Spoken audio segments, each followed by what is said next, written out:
Hello everybody, welcome back to Kanga TV, home of North Melbourne fans, and welcome to part 2 of 3 of the 2025 player reviews.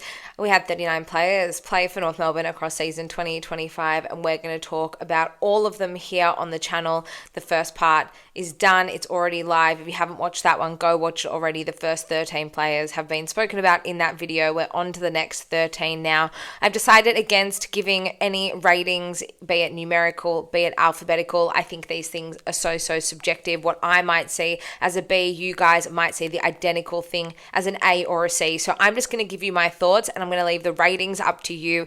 Leave all of your thoughts in the comments below. As always, if you've got your own rating system, then feel free to chuck that down there as well. The thoughts and the feelings that I'm going to share, it's just a general chit chat about each of these players, I guess, based on what we thought they would bring to the side this year, what they did bring to the side, and compare it to what they did last year as well. Let's not waste any more time and get straight back into the reviews. Starting off with Zach Fisher, and honestly, I felt so bad for Zach. At the end of last year, the recruitment of Caleb Daniel, my first thought was, what happened to Zach Fisher? We've basically replaced him with a like-for-like replacement. Is Caleb Daniel even any better than Zach Fisher? I don't know.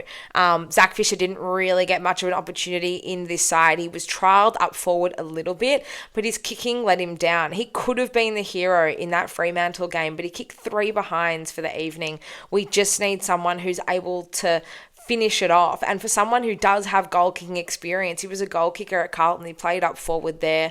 That was really disappointing. I just think that Zach Fisher is probably an almost player at this stage. I don't know if he's ever going to be the player that we need him to be. Last year, I loved his willingness to hunt his own ball in the second and third attempts, and that was something that I liked from his game that Caleb Daniel, for me, just didn't have for majority of the year. But obviously the coaches value Daniel and what he can bring to the side long term over Fisher. So where does that leave Zach? I'm not sure. I don't know though if there's a world where he breaks back into this side. Right now he's not what we need him to be, and there are guys that are younger than him and maybe have the adaptability and willingness to learn and change their game more than Zach is at this stage. So that's really a watch and wait and see in the off season. Another shining light for North Melbourne in 2025 was Riley Harderman. I did say late last year and coming into this season that he's someone that I would have in my best 23. He did put on some size in the off season, and the proof was in the pudding. I can't believe they waited so long to start him in this side. He was the sub a couple of times early on in the year, and then from that Port Adelaide game in round 7 onwards, he was just about a lock in this defense. Unfortunately missed the last few games of the season because of concussion and the protocols that come with that, but he was great. He was awesome defensively. He was awesome bringing the ball out of our defense as well, in the same way that Coleman McKercher was, but I think Riley's got more of a penetrating kick rather than that run and dash as much as Colby does anyway. And Riley is going to be such a great contributor. He's a great distributor of the footy, even when he is just trying to link up and help bring the ball out of our defensive 50. Loved what he brought to the side in 2025 and can't wait to see more of it in 2026. I think we saw enough encouraging signs from Will Dawson to know that he is going to be such an exciting factor in 2026, a great addition to this lineup. We played him a little bit down back, we played him a little bit up forward as well. He kind of got a taste of both of those things. I think for me still, backline is where he should start and where he should stay. I don't know if we need him to go forward at this stage anyway. He competed well in the air. I think he held his own really nicely. He definitely did get beaten out a bit by his opponents, but that could be experience, that could be size. I think both of those things can be worked on in the off season, but he does have a really good football sense. He does have a really good set of hands as well. I thought his marking was a real strong suit of his in the games that he did play. Unfortunately didn't get as much game time at senior level as we might have hoped, but I think we did still need to strike a balance with experience and skill down back, which I think is probably what led to us sticking with Griffin Logue for the majority the second half in the year over Will Dawson. It's not to say that he won't be an important part of this team either defensively or offensively moving forward, and I think we saw enough positive signs when he did play at senior level this year to suggest that will be the case. Let's move on to the man who did keep Dawson out of the side in the second half of the year. And if Bailey Scott's drop-off was quite sensational, then I don't know where to start when it's talking about Griffin Logue. He and Aiden Core, as I mentioned in the first part of this review, dropped after the Good Friday game, but Logue was one of our only fit key defenders available in the second half of the year, which allowed him to come in and cement his spot for the second half of the season. Played a very good game against Fremantle over at Optus Stadium, and he was quite good in a couple of games later on in the year, but overall it was a very disappointing season for Griff. I think we mainly had him in the back line because of the bigger body and the experience that he brings, but he was getting beaten out quite a bit by his opponents throughout the course of the year. I also thought that his disposal was questionable at the best of times. The thing with Griff is he's a senior figure now. He's in his late 20s, and we shouldn't be looking for ways to bring his best footy out of him and looking for ways to keep him motivated. That should be a non-negotiable. Like, that is something that should just happen, and that should just come as part of the experience that he was brought in on. I do still think his best footy is in our best 23. It just seems like a really long time since we saw it. He was out for majority of 2024 with an ACL injury. He was really good in those 2 games where he did play, and we saw him play a couple of good games in season 2025, but it's nowhere near what he was doing in 2023. And in 2023, he had a patch there where he was easily our best defender and could have been amongst some of the better defenders in the competition as a whole. So I don't know if it's the injury. I don't know if he's just hasn't recovered as well as we need him to. I don't know if he's got a lack of trust in his own body, if he's struggling to adjust to the new look defensive structure. I don't know what it is, but he's got to be willing to work to contribute to this side, because it's really disappointing. I think his year was so disappointing, and the games that he did play probably don't reflect a lot of the performances, and we've just got to find a way to bring that out of him. He's got to find a way, as I mentioned, to bring it out of him. He's got to want it. He's got to want to contribute to this side and to contribute to this backline as a whole. He can be such an important part of this defense, and I think his best footy walks into our best 23 every day of the week. I can't say that about a lot of the other defenders. I think in terms of best football across our key defenders, only him and Charlie Comben walk into our best 23 every day of the week.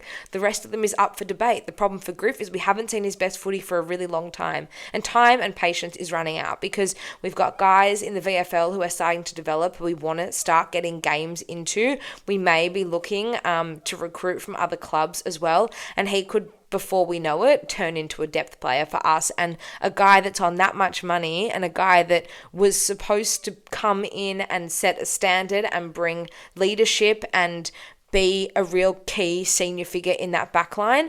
2025 was bitterly disappointing for him. I think for Nick Larkey, the bookends of his season were excellent, but there was a little bit of a patch in the middle where he did go missing, and this is where recency bias has made it really hard, I think, for a lot of us to objectively judge each individual season. He was the only forward for North Melbourne who kicked over 40 goals in season 2025, and that was on the back of missing a large portion of the tail end of the season. And one thing I love about Nick Larkey is there were so many times this season where he just took ownership. He carried this side on his back a couple of major quarters against the Bulldogs and against St Kilda as well. He is our best forward. There is no doubt about that, and he has thrived when he has had the support from not only Jack Darling but the rest of the forward line as well.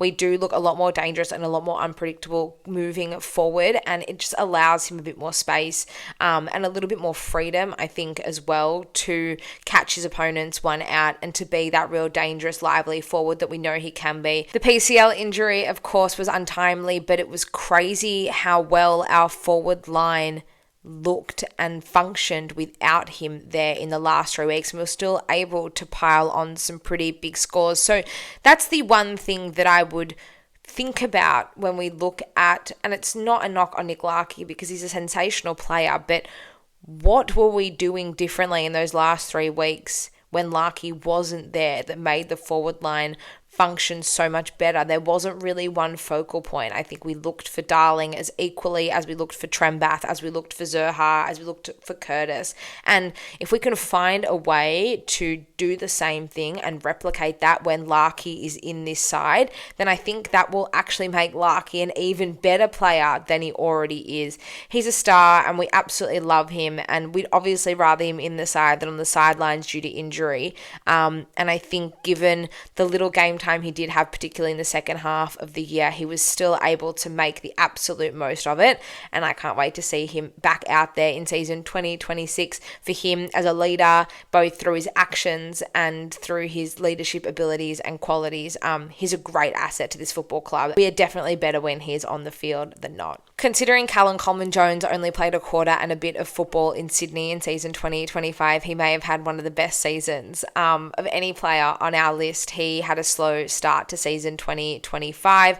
He came back late to the pre-season. He had a setback in his Achilles injury, and probably at the halfway mark of this season, I thought this would be the last year that Callum Coleman-Jones was on the list, and as I said that, his form turned. He started to pull together some really good form and numbers in the VFL, and he earned a selection against Sydney later in the year when we lost Tristan Sherry to that 3-week suspension, and we didn't even get a chance to see if he would look lively before we knew it. He was subbed out of the game with a calf injury. A calf injury on the back of an Achilles injury is not uncommon. What surprised me is that Teakle was delisted, with the rumours that Coleman-Jones has a 1-year deal on the table. While we haven't heard anything further about that, it's almost certain that he will be at North Melbourne next year.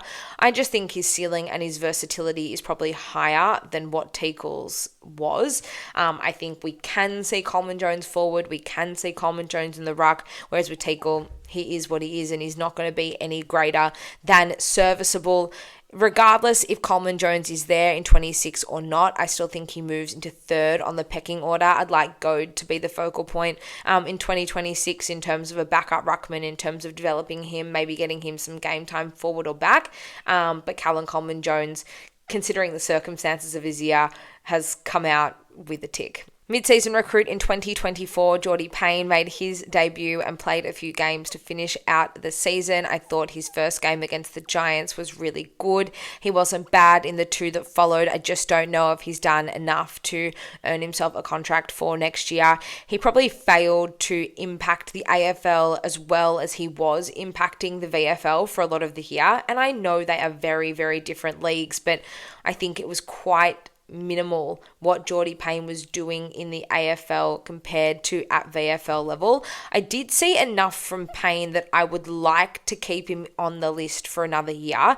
And the one thing I saw from him, which I didn't see enough of from the other small forwards, is that versatility piece. He can kick goals, but he can also tackle hard. He's defensive and he's offensive. We don't have enough of those players in that small forward position. Constanti wasn't hitting the scoreboard enough for me, particularly in the second half of the year. Cooper Harvey barely has a defensive bone in his body, and Zach Banch, I don't think the sample size has been enough to give us an indication either way. So that's why I would be giving Geordie Payne a contract, but whether that actually happens or not is a different story. We only have limited list spots and we've got a string of players who are still without a contract. Won't hear anything for at least another week or two, so we just have to sort of sit tight, and whichever decision they make, I hope it's for the best.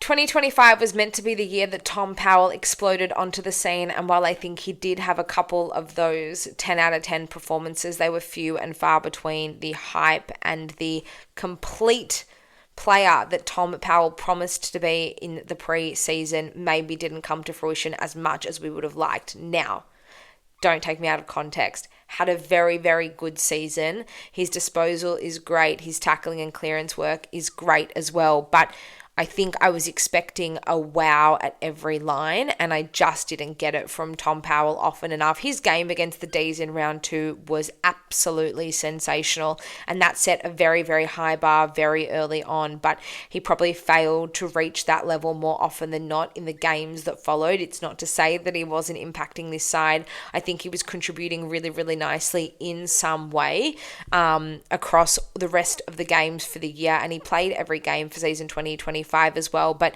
maybe just wasn't the complete package that we needed him to be often enough. And that is an issue that I have with LDU as well. It's that he does some things brilliantly and then other things he doesn't. We just haven't been able to find a way to get these guys to do all of it at an impactful enough level for often enough in game or from week to week as well.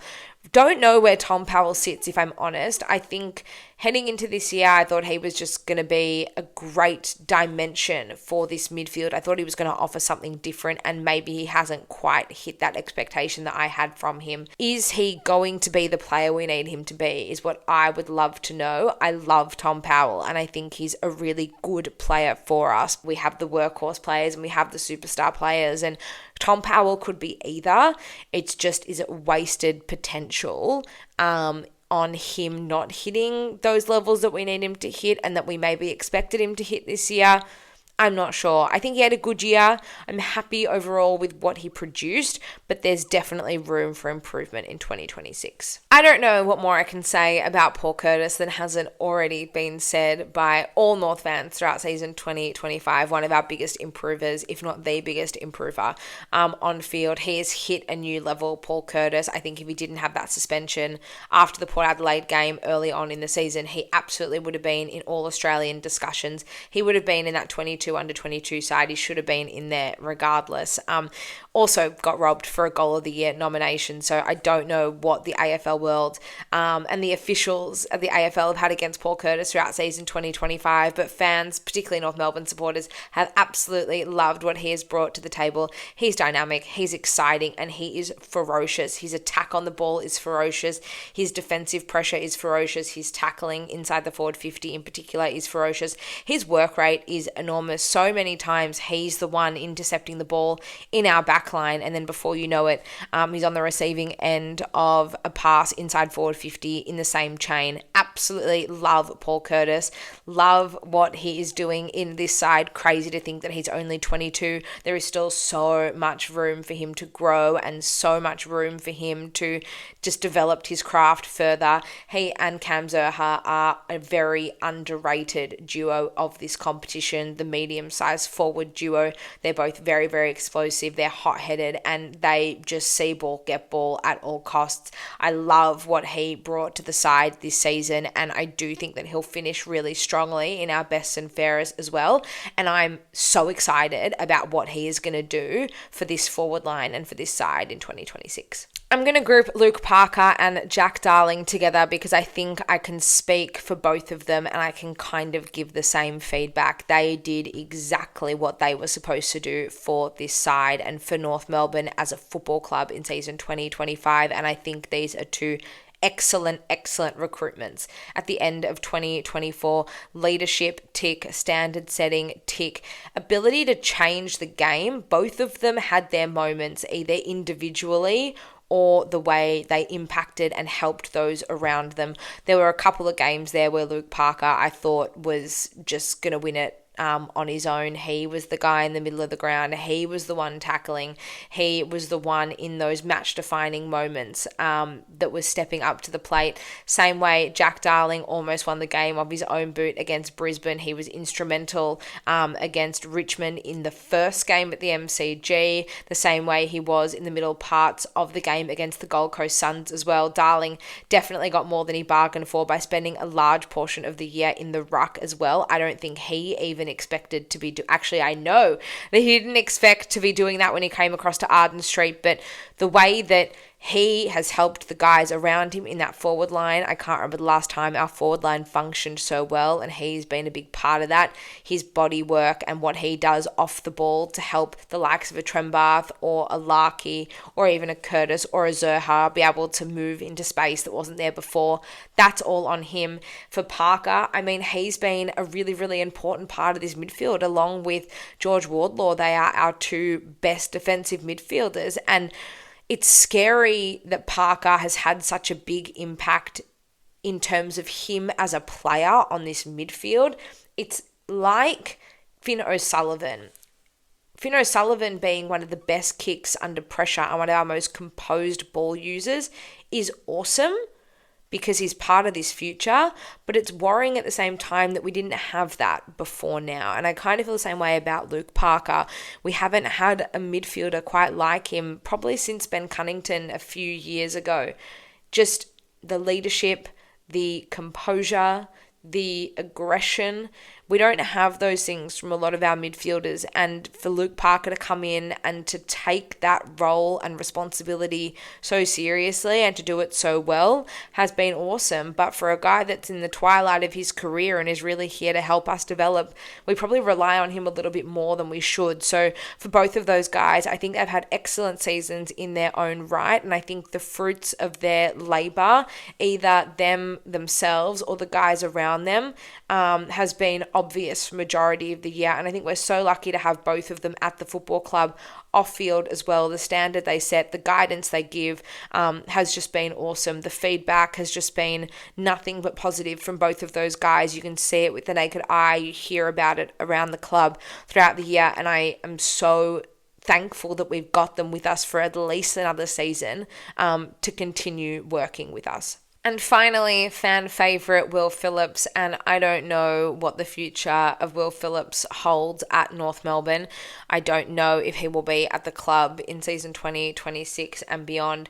It's a very, very difficult one. I think the intention is great, especially defensively, and I've just spoken about Luke Parker and how we lack defensive grit in the middle of the ground. We know that Will Phillips can do it.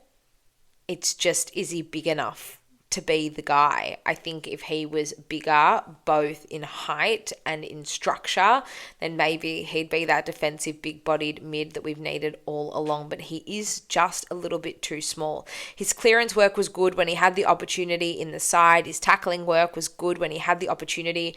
He didn't really play more than about 65 to 70% game time for majority of the year either when he was in the 23. And that, I don't know if it's a fitness thing. I don't know if we're still seeing the effects of glandular fever. That can take a really, really long time from the body to recover. It's a shame because I do think that Will Phillips is a really good distributor of the footy. It's not necessarily about doing the flashy things. I think he's someone that you can trust with ball in hand. I just don't know if there is a future at North Melbourne for Will Phillips, and I don't know if that was decided at a certain point and now we're just sort of rolling with the punches and kind of just bringing him in when there's an injury. He hasn't really done enough by the looks of things to actually secure his spot in the 23 over others that may be available, and he unfortunately just doesn't have the versatility that we need to move him into another position. And he is a victim potentially of the way we've recruited over the past few seasons and our obsession with recruiting very similar midfielders. And so while he did reinvent himself essentially as a tagger, it almost felt like a last resort, and some sides do find ways to bring taggers into the side and others just don't, and it just doesn't look like right now that's the direction that we're going in. I don't think that having a tagger would be harmful for us, considering we don't have a lot of defensive blueprint consistently enough anyway, in the midfield and higher up the ground as well. But I just don't know if Will Phillips is going to be that guy next year or ever for North Melbourne, which is a shame. He's a great character. He's a great person to have around the football club, and I don't know if it was a lack of opportunity for him. I don't know if it was a lack of impact when he had the opportunity. It's a bit of chicken or egg, I think, with Will, but whatever happens to him, both at North Melbourne and his football career as a whole, I think he's been a pleasure to have at the football club. And if by chance he was going around again in 2026, you'd think that he would have to really make a big case for himself to get into that 23 and then to hold his spot, sort of the same way Tom Powell did probably last season. So the ball's really in his court if it's not too late already. All right, guys, that is our second part of the review done and dusted. You've heard my thoughts. Now it's time to share yours. Put all of your thoughts in the comments below, your ratings, your reviews, any thoughts on any of the players discussed. We can obviously keep chatting over on socials as well. Kanga TV show across Instagram, Facebook, X, and on email. There's one part of this review series to go, and I will see you there very, very soon. Go Roos.